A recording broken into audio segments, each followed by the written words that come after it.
சமூக ஆர்வலரான அன்னை வி.ஜி. சரவணன் அவர்கள் கடந்த 5 ஆண்டுகளுக்கு மேலாக ஸ்ரீவைகுண்ட தொகுதி மற்றும் அதன் சுற்று வட்டார பகுதிகளில் உள்ள ஆதரவற்ற ஏழை எளியவர்களுக்கு இல்லம் தேடி இரவு உணவு திட்டத்தை ஏற்படுத்தி உணவு வழங்கி வருகிறார்.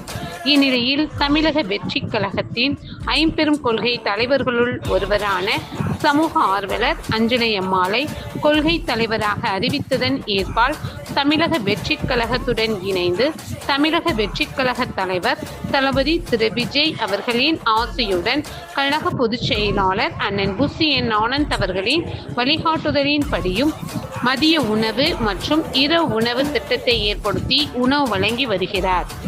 9/5/2026 அன்று ஸ்ரீவைகுண்டம், கோட்டைக்காடு, உண்டியலூர், ஏரல், கீழமங்கலக்குறிச்சி, சிறுதண்டநல்லூர் ஆகிய பகுதிகளில் உள்ள ஆதரவற்ற ஏழை எளியவர்களுக்கு மதிய உணவும் அண்ணா நகர், கொட்டாரக்குறிச்சி, ஆறுமுகமங்கலம், அரசன்குளம், மாரமங்கலம், இடையர்காடு, தளவாய்புரம், சம்படி காலனி, மேலச்சம்படி மற்றும் அதன் சுற்று வட்டார பகுதிகளில் உள்ள ஆதரவற்ற ஏழை எளியவர்களுக்கு இரவு உணவும் தமிழக வெற்றிக் கழகம் தூத்துக்குடி மேற்கு மாவட்டம் ஜனநாயகனின் தீவிர ரசிகர் சமூக ஆர்வலர் அன்னை வி.ஜி. சரவணன் அவர்களின் சார்பில் அன்று 218 நபர்களுக்கு உணவு வழங்கப்பட்டது.